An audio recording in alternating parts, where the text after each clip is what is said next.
Aujourd'hui, on va faire le bilan d'avancement de mes différents projets. Tout d'abord, parlons de Zach, qui est mon premier client. Actuellement, son tunnel de vente est prêt, sa formation également, la séquence mail aussi, tout est en place. Il faut juste qu'il fasse la vidéo de l'upsell et après, on pourra lancer le tunnel. Ça fait maintenant 6 mois qu'on bosse ensemble, j'ai appris à le connaître, on a une très bonne entente, on rigole pas mal, on a créé un véritable lien, bien plus qu'un simple client, c'est devenu un ami. Il me confie ce qui se passe dans sa vie personnelle, sur sa vie professionnelle, et je suis très fier du lien qu'on a développé. J'espère que je m'entendrai aussi bien avec tous mes futurs clients. Néanmoins, créer tout son business, ça a pris énormément de temps.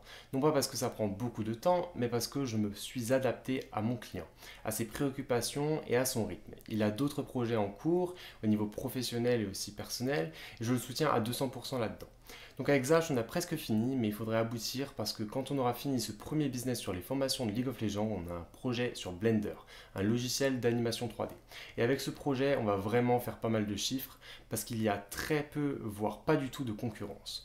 J'ai vraiment hâte de commencer ce projet. En plus, c'est hyper intéressant comme domaine et c'est incroyable de pouvoir découvrir tout ça de l'intérieur. Maintenant, parlons de ma formation qui m'a coûté 5 000 euros. Oui, je parle bien de Funnels Club. Alors premièrement, je viens de finir de la payer parce que vous vous doutez bien que j'ai pas mis sorti mes 5 000 euros de ma poche, j'ai payé en 6 fois. Non, sinon plus sérieusement, j'en suis à l'étape la plus dure à mes yeux, celle de la création de mon webinar. Pour ceux qui ne savent pas, c'est une vidéo qui fait office de lead magnet dans laquelle je vais expliquer ma nouvelle opportunité, donc les agences IPGA. Dans cette vidéo, il faut démonter une à une toutes les fausses croyances que peut avoir votre prospect potentiel. Les fausses croyances sont la nouvelle opportunité. Donc, comme par exemple, non, mais j'ai déjà acheté une formation en ligne, au final, j'ai pas réussi. Là, je vais devoir montrer qu'une agence IPGA, en fait, c'est bien mieux qu'une formation, puisque c'est un accompagnement gratuit sans aucune prise de risque, puisqu'il n'y a rien à apprendre de plus que ce que vous savez déjà. C'est gratuit et en plus, ça va vous faire gagner de l'argent en exerçant votre passion. Enfin, voilà pour cette première croyance. Ensuite, il y a la fausse croyance interne. Donc, c'est du type, ok, c'est cool, mais moi, j'arriverai pas. Je suis pas assez fort.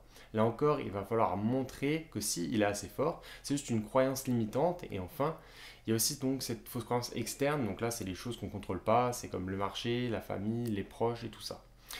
Une fois qu'on a démonté toutes ces fausses croyances et les objections de la personne, elle va vouloir réserver un appel avec nous pour qu'on puisse l'aider. Donc j'en suis à cette grosse étape du webinar dans laquelle il faut préparer tout ce qu'on va dire, préparer le support, également les slides, animer tout ça.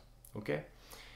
Et donc, en fait, je veux bien faire, mais je prends trop de temps à faire tout ça. Et il faut surtout que je me lance une bonne fois pour toutes pour que j'avance dans mes projets.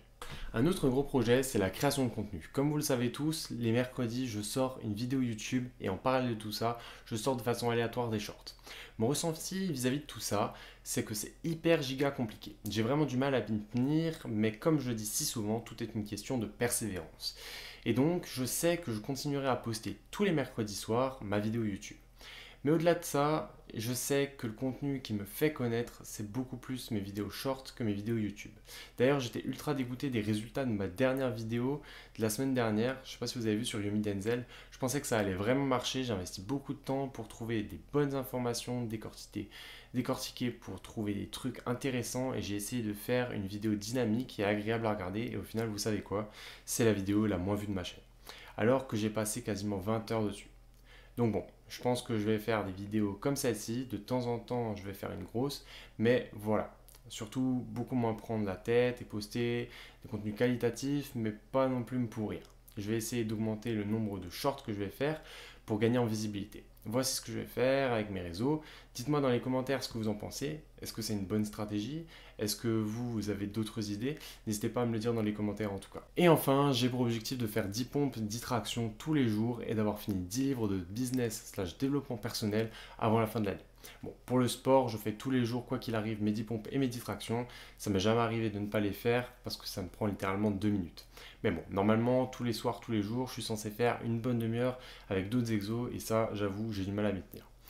On va dire que je le fais plutôt un soir sur deux, tous les soirs, pour être totalement honnête. En ce qui concerne les livres, pareil, l'objectif global s'accomplit doucement, mais sûrement. Mais de base, je voulais lire vraiment tous les soirs une petite demi-heure. Et là, j'avoue que je lis peut-être 1 à 2 soirs par semaine. En fait, je trouve plus de temps le week-end, je compense, je lis environ 2 heures. Et donc ça compense un petit peu en fait le fait que je lis pas la semaine. Donc voilà pour tout ce qui est mes objectifs du moment. Dis-moi c'est quoi toi tes objectifs dans les commentaires. En tout cas, j'espère que cette petite vidéo vous a plu. On se dit à la semaine prochaine. Allez, ciao!